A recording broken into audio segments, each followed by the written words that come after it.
साथियों नमस्कार। पटना बिहार से मैं अमिताभ कुमार दास, आईपीएस 94 बैच, और आप देख रहे हैं मेरा अपना यूट्यूब चैनल दास बोले बिंदास। साथियों, इस चैनल में मैं आपको ऐसी कहानियां भी सुनाता हूं जिनको जानना जरूरी है, लेकिन ज़्यादातर लोग जिन्हें नहीं जानते हैं। आज मैं आपको एक ऐसे सरदार जी की कहानी सुनाऊंगा जो एक ज़माने में इतने शक्तिशाली थे कि भारतवर्ष में वे प्रधानमंत्रियों को मनोनीत करते थे और राष्ट्रपति को डांट पिला देते थे। उस सरदार जी का नाम था हरकिशन सिंह सुरजीत, और ये पूरा वीडियो आप आखिर तक दिल थाम कर देखिए। साथियों, हरकिशन सिंह सुरजीत दिग्गज कम्युनिस्ट नेता थे। वे बरसों तक भारतीय कम्युनिस्ट पार्टी मार्क्सवादी के यानी कि सीपीएम के महासचिव रहे। आप जानते हैं कि कम्युनिस्ट पार्टियों में अध्यक्ष का पद नहीं होता है, महासचिव ही पार्टी का सबसे शक्तिशाली व्यक्ति होता है। कॉमरेड सुरजीत जो थे वो किशोरावस्था से ही लड़ाकू थे। ये बात है 23 मार्च सन 1932 की। भगत सिंह की शहादत की पहली बरसी थी। पंजाब के होशियारपुर में लोगों ने डिसाइड किया कि जो सरकारी कार्यालय है उस पर से अंग्रेज़ों का झंडा उतारकर कांग्रेस का झंडा फहरा दिया जाए। जब अंग्रेज़ों को ये बात मालूम हुई तो उन्होंने देखते ही गोली मार देने के आदेश दिए। बाकी लोग तो डर से पीछे हट गए, लेकिन कॉमरेड सुरजीत जो उस समय 16 बरस के थे, उन्होंने एक लंबा कुर्ता पहना, कुर्ते के अंदर कांग्रेस का झंडा छिपा लिया और कूदते फांदते सरकारी कार्यालय की छत पर पहुंच गए। उन्होंने अंग्रेज़ों का झंडा, जिसे यूनियन जैक कहते हैं, उसे हटा दिया और कांग्रेस का झंडा फहरा दिया। जब उन्हें पकड़ के अंग्रेज मजिस्ट्रेट के सामने पेश किया गया तो मजिस्ट्रेट ने उनसे नाम पूछा। सुरजीत ने मजिस्ट्रेट को उस अंग्रेज को चिढ़ाने के लिए अपना नाम बोला, लंदन तोड़ सिंह, मतलब ऐसा व्यक्ति जो लंदन को बर्बाद करके छोड़ेगा। ये नाम सुन के अंग्रेज़ मजिस्ट्रेट बहुत खिसियाया। उसने सुरजीत को तुरंत जेल भेज दिया। तो ऐसे थे कॉमरेड सुरजीत। एक और किस्सा उनका है। सुरजीत के गांव में पंडित नेहरू की सभा होने वाली थी। ये आज़ादी की लड़ाई का ज़माना था। जब अंग्रेज़ों को मालूम हुआ तो अंग्रेज़ पुलिस आई और उन्होंने उस मैदान पर कब्ज़ा कर लिया जहां नेहरू जी की सभा होने वाली थी। अंग्रेज़ लोग नहीं चाहते थे कि नेहरू जी वहाँ मीटिंग करें। सुरजीत का जो खेत था गांव में, उस समय वहाँ जौ की फसल खड़ी थी, जौ यानी बार्ली। सुरजीत ने रातों रात जौ की फसल को कटवा दिया और अपने पूरे खेत को साफ करके मैदान बना दिया और कहा कि पंडित नेहरू की सभा यहाँ होगी। पंडित नेहरू की सभा वहाँ हुई और बहुत सफल भी रही। आज़ादी के बाद दिनों दिन कॉमरेड सुरजीत का कद बढ़ता गया और 1980 के दशक आते आते वे भारतीय राजनीति में बहुत ही ताकतवर हो गए थे। भारतीय राजनीति में उनका दर्जा भीष्म पितामह जैसा हो गया था और बड़े बड़े नेता उनकी इज्जत करते थे और उनसे फटकार भी सुनते थे। उसकी एक बहुत दिलचस्प कहानी है। 1987-88 के आसपास की बात है, 87-88 की बात है। उस समय बोफोर्स तोप का विवाद चरम पर था और विवाद की वजह से जो राष्ट्रपति थे ज्ञानी जैल सिंह और प्रधानमंत्री जो थे उस समय राजीव गांधी, दोनों के रिश्तों में बहुत तलखी आ गई थी। दोनों के रिश्तों में बहुत खटास थी। इतनी खटास थी कि दिल्ली दरबार में बिल्कुल षड्यंत्र शुरू हो गया था। राष्ट्रपति ज्ञानी जैल सिंह को कुछ लोगों ने चढ़ा दिया कि आप राष्ट्रपति हैं, आप चाहें तो प्रधानमंत्री को बर्खास्त कर सकते हैं, क्योंकि राष्ट्रपति ही प्रधानमंत्री की नियुक्ति करता है, वही प्रधानमंत्री को शपथ दिलाता है। ज्ञानी जैल सिंह प्रधानमंत्री राजीव गांधी को बर्खास्त करने की तैयारियां करने लगे।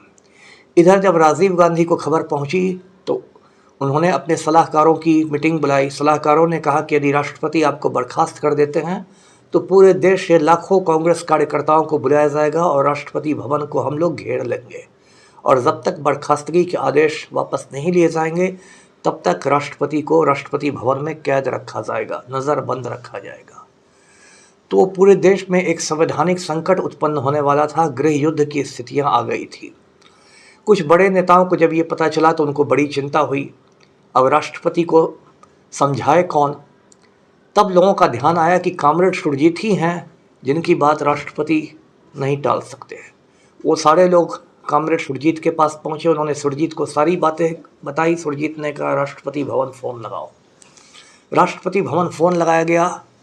कहा गया कि कॉमरेड सुरजीत महामहिम राष्ट्रपति से बात करेंगे। ज्ञानी जैल सिंह लाइन पर आए। उस दिन कॉमरेड सुरजीत ने ना हिंदी में बात की ना इंग्लिश में बात की। उन्होंने ठेठ पंजाबी में ज्ञानी जैल सिंह को जमकर लताड़ा। और पंजाब की राजनीति में ज्ञानी जैल सिंह से ज़्यादा सीनियर सुरजीत थे, इसलिए ज्ञानी जैल सिंह पूरी डांट को बिल्कुल चुपचाप सुनते रहे, जैसे कोई स्कूली बच्चा सुनता है। और आखिर में उन्होंने सुरजीत से कहा कि मैं प्रधानमंत्री को बर्खास्त नहीं करूंगा। तो इस तरह एक बहुत बड़े संवैधानिक संकट से कॉमरेड सुरजीत ने इस देश को बचा लिया। जब 90 का दशक आया तब सुरजीत किंग मेकर की भूमिका में आ गए। वो उथल पुथल भरा दौर था, उसमें कॉमरेड सुरजीत ही तय करते थे कि कौन प्रधानमंत्री होगा कौन नहीं होगा। 1996 में आपको याद होगा वाजपेयी की सरकार 13 दिनों में गिर गई थी। उसके बाद विपक्ष के किसी नेता को प्रधानमंत्री बनना था। लोग सुरजीत के पास पहुंचे। सुरजीत ने कहा कि मेरी नज़र में ज्योति बसु सबसे अच्छे उम्मीदवार हैं। ज्योति बसु उस समय बंगाल के मुख्यमंत्री थे, लेकिन कम्युनिस्ट पार्टी में कुछ लोग नहीं चाहते थे कि ज्योति बसु प्रधानमंत्री बने। तो सुरजीत ने सबका मान रखा, अपनी बात उन्होंने लादी नहीं। और फिर उन्होंने देवेगौड़ा को प्रधानमंत्री मनोनीत किया। देवेगौड़ा उन्होंने कर्नाटक के मुख्यमंत्री हुआ करते थे। तो SD देवेगौड़ा देश के प्रधानमंत्री बने, प्राइम मिनिस्टर बने। देवेगौड़ा की सरकार ज़्यादा दिनों तक नहीं चली, सरकार गिर गई। और फिर उसके बाद सब लोग कॉमरेड सुरजीत के पास पहुँचे कि आप देश का अगला प्रधानमंत्री चुनिए। सुरजीत ने कहा कि मुलायम सिंह यादव ठीक होंगे, मुलायम सिंह यादव PM बन सकते हैं। बहुत सारे नेताओं ने कॉमरेड सुरजीत के पैर पकड़ लिए कि नहीं, कॉमरेड मुलायम सिंह यादव को नहीं बनाइए, क्योंकि वो लोग मुलायम सिंह यादव से डरते थे। तो फिर लोगों ने कहा कि कॉमरेड इंदर कुमार गुजराल के नाम की घोषणा कीजिए। सुरजीत ने मजाक में कहा कि अरे गुजराल को तो उसकी बीवी भी वोट नहीं देती है, गुजराल की पत्नी भी उसको वोट नहीं देती है। लेकिन सुरजीत साहब के सारे बड़े नेताओं ने पैर पकड़ लिए थे कॉमरेड के। तो अंत में सुरजीत ने ऐलान किया कि ठीक है, इंदर कुमार गुजराल IK गुजराल भारतवर्ष के अगले प्रधानमंत्री होंगे। तो इस तरह गुजराल देश के अगले प्राइम मिनिस्टर बने। तो 90 के दशक में कॉमरेड सुरजीत ने भारतवर्ष के दो प्रधानमंत्रियों को एक तरह से मनोनीत किया, नामजद किया, देवेगौड़ा को और IK गुजराल को। सुरजीत का डंका पूरी दुनिया में कम्युनिस्ट जगत में बसता था। आपको पता है कि क्यूबा एक छोटा सा देश है, एक छोटा सा टापू है अमेरिका के पास, कैरिबियन सागर में।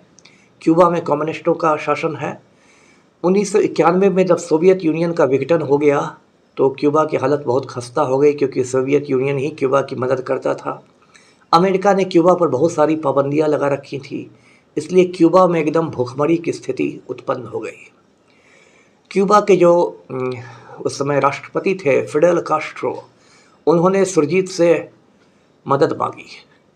कॉमरेड सुरजीत ने भारतवर्ष में कम्युनिस्ट कार्यकर्ताओं से 10,000 टन गेहूं इकट्ठा करवाया। और प्रधानमंत्री जो थे उस समय भारत के नरसिम्हा राव, उनसे कहा कि आप भी मदद कीजिए, भारत सरकार भी मदद करे। नरसिम्हा राव ने भी भारत सरकार की ओर से 10,000 टन गेहूं दिए। तो कुल मिलाकर 20,000 टन गेहूं पानी के जहाज के द्वारा कलकत्ता बंदरगाह से क्यूबा की ओर रवाना हुआ। फिडेल कास्ट्रो इतने खुश हुए कि उन्होंने कॉमरेड सुरजीत को क्यूबा बुलाया। और जब वो पानी का जहाज़ कुछ दिन बाद क्यूबा पहुंचा तो बंदरगाह पर फिडेल कास्ट्रो और हरकिशन सिंह सुरजीत दोनों ने उस जहाज़ की अगवानी की। 20,000 टन गेहूं से क्यूबा के लोगों ने कई महीने तक रोटियां खाई, और क्यूबा के लोग प्यार से उस रोटी को सुरजीत ब्रेड कह के बुलाते थे। मतलब सुरजीत ने जो गेहूं भेजा है उसका बना हुआ ब्रेड। तो क्यूबा के लोगों को सुरजीत ब्रेड खिलाने वाले भारतीय कम्युनिस्ट नेता थे हरकिशन सिंह सुरजीत। सुरजीत अपनी बात कहने में किसी से नहीं डरते थे। एक बार का वाकया है, उसमें सोवियत यूनियन का विघटन नहीं हुआ था और सोवियत यूनियन के सबसे बड़े नेता थे मिखाइल गोर्बाचोव। लेकिन उनकी बहुत सारी ऐसी नीतियां थीं जिससे सुरजीत सहमत नहीं थे। तो मिखाइल गोर्बाचोव ने मॉस्को में दुनिया भर के कम्युनिस्ट नेताओं को बुलाया। दावत के समय गोर्बाचोव को सबका परिचय कराया जा रहा था। जब गोर्बाचोव सुरजीत के पास पहुंचे तो सुरजीत ने उनको फटकारना शुरू किया। सुरजीत ने कहा कि आपकी जो नीतियां हैं, आप जिस तरह से काम कर रहे हैं, उस तरह से तो सोवियत यूनियन कुछ समय का ही मेहमान है। अब मिखाइल गोर्बाचोव को इंग्लिश आती नहीं थी समझ में। उनके साथ एक दुभाषिया था। सुरजीत उन्हें इंग्लिश में डांट रहे थे तो दुभाषिया इंग्लिश से रूसी भाषा में अनुवाद करके गोर्बाचोव को बता रहा था कि सुरजीत क्या कह रहे हैं। तो गोर्बाचोव समझ गए कि ये जो सफ़ेद दाढ़ी वाला और सफ़ेद पगड़ी वाला बूढ़ा आदमी है, ये मुझे फटकार लगा रहा है। लेकिन सुरजीत की इतनी इज्जत थी अंतर्राष्ट्रीय स्तर पर भी कि गोर्बाचोव ने पलटकर कुछ नहीं कहा, सिर्फ सर डुलाते रहे। तो ऐसे नेता थे हरकिशन से सुरजीत। अभी मैंने आपको इसलिए कहानी सुनाई है क्योंकि अभी पूरे हिंदुस्तान पर चुनावी बुखार है। आज प्रथम चरण का मतदान चल रहा है और इस समय देश के जो प्रधानमंत्री हैं वो समझिए कि रोज़ाना 18-18 घंटे काम करते हैं सिर्फ गौतम अडानी की दौलत बढ़ाने के लिए। मतलब राजनीति का इस देश में ऐसा पतन हो चुका है। लेकिन इसी देश में कभी कामरेड हरकिशन सिंह सुरजीत जैसा नेता भी हुआ करता था। तो कामरेड सुरजीत को लाल सलाम।